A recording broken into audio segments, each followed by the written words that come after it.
Yo, I'm chilling, man. Just chilling, man. So you're in Connecticut right now, is that right? Yep, that's correct. You're nice, man. So tell us a little bit more about yourself, man. Like, what's your background? Like, how did you jump into being Black Jewelz, the rapper? Yeah, so I started writing raps when I was real young, back in like '98. I started writing raps when I was a kid, like in '98, and it was just the only thing I ever wanted to do since a kid. Be writing raps in school, freestyling as I'm walking around, and all that, listening to music all day and all night, you know. And I started performing like in 2005. So I've been performing consistently since 2005, just grinding on a real starving artist hustle. In 2007 and 2008, I performed at the Apollo Theater on stage twice, and many places around the country. I just finished a tour of the whole Northeast U.S. With a tour called the Extreme Tour. So I just been making music for a long time, writing raps. I got like 5 albums, and I got so many like acapella pieces.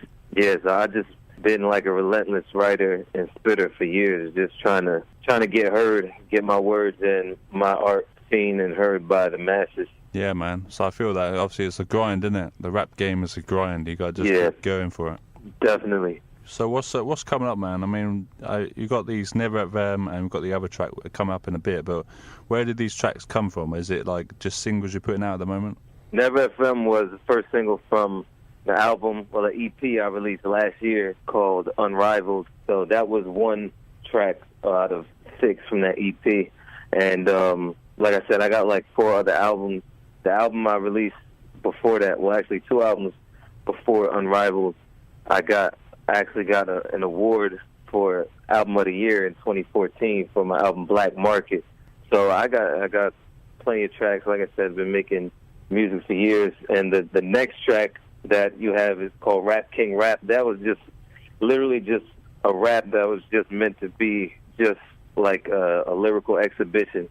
Like I was on a train going somewhere, and I just thought of like some rhymes and some bars in my head, and I made the beat for the track on my phone. I made it on an app on my phone, and I wrote the rap. So that one is just like straight up lyricism. So that is just a freelance single, basically, the Rap King Rap. But Never FM, that's from Unrivaled, which is online everywhere. So tell us, what about your name? Yeah. What does that actually mean, like Black Jewelz? So, yeah, my birth name is Julius. And so, since a kid, a lot of people would call me Jewelz for short. But when I was real young in my teens and I was lost in the streets and stuff, I used to dress in all black, like literally everything black to the socks, you know, in black gloves on in the daytime, and the black ski mask, black bandana, and all that, black hoodie. I used to listen to a whole lot of Tupac, and he had me starting to like increase my knowledge and consciousness in general, and about like black culture and black history and black power.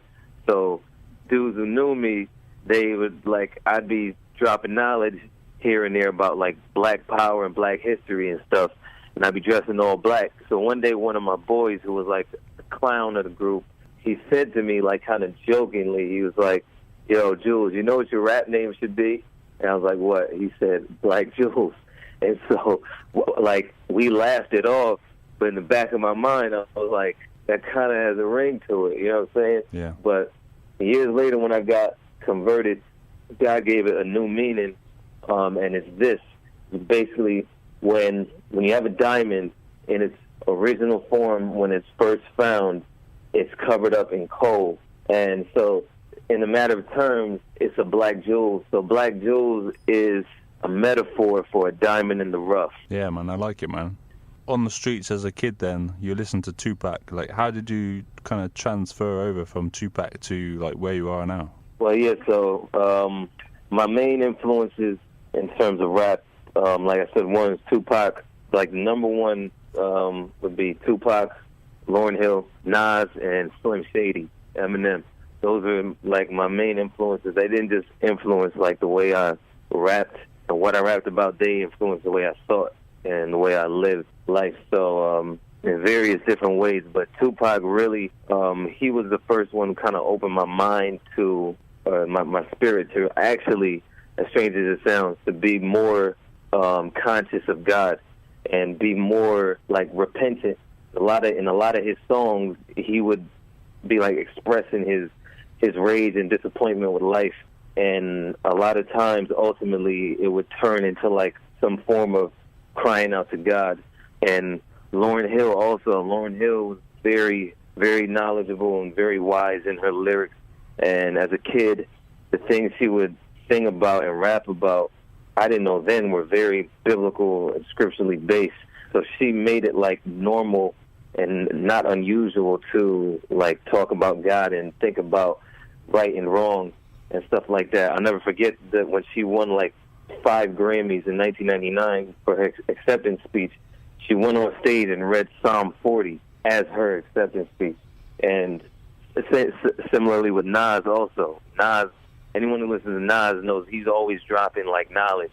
It's like faulty knowledge, but still opening your mind in that way. So all of that kind of paved the path for me to eventually come to the knowledge of the actual truth, which led to my ultimate conversion to the whole truth. So it was like a long, long process that took place kind of over my developing years. And so by the time I was exposed to the truth of God and the knowledge of God, I was already open to that type of thinking. It was just natural for it to impact the way I wrote my raps and made my music. Yeah, man, that sounds dope that those mainstream people were able to, in some way, like sow a seed into your life so that you kind of got more open to it, I guess. Yeah, man, really did. That's dope, man. So, all right, man, tell us more about your music, where you're at now, man. I mean, what's the scene like in Connecticut? There's nothing in Connecticut. Like, there's nothing at all in Connecticut, man.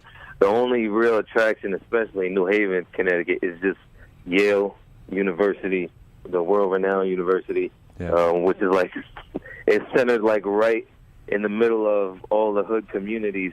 But Yale is a very prestigious institution. So other than that, I mean, there's not really anything. Like, I'm from here originally, but I don't live here now. I'm just here for a couple of weeks at the moment. One reason I had to get out of here is because there is nothing here. There's no real opportunities. It's a good place just to like live like a kind of quote unquote normal life, quiet life and stuff. But there's not much scenery for you to make major connections. Yeah, that's kind of why I had to get out, because I've performed like everywhere around Connecticut, even without music. When I didn't have music and I was just spitting bars and acapella pieces I'd written, kind of like poetry / kind of spoken wordish and kind of rapish, hitting open mics all over the state and stuff. So that's like the extent of the scene, is like maybe open mics, maybe a talent show here and there. Like literally, like there might be like 3 decent talent shows a year, maybe. It's not that type of area where it's like a hotbed of art and especially music business. Yeah, man, I feel that. So where do you live now then? I actually don't really live anywhere now. I'm not technically, I'm homeless, trying to work my way to LA so I can get out there and get exposure. But like I said, I am a true starving artist. Even on this tour I just got off of, I didn't make any money on the tour. I was sleeping on floors in the different locations that we went to and stuff.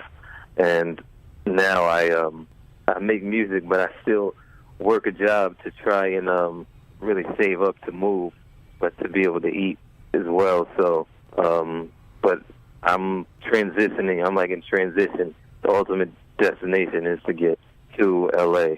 Wow, man, that's a real reality hit up then, isn't it? I mean, you're probably living like hand to mouth then, I guess. Yeah, barely even that. Whoa, man.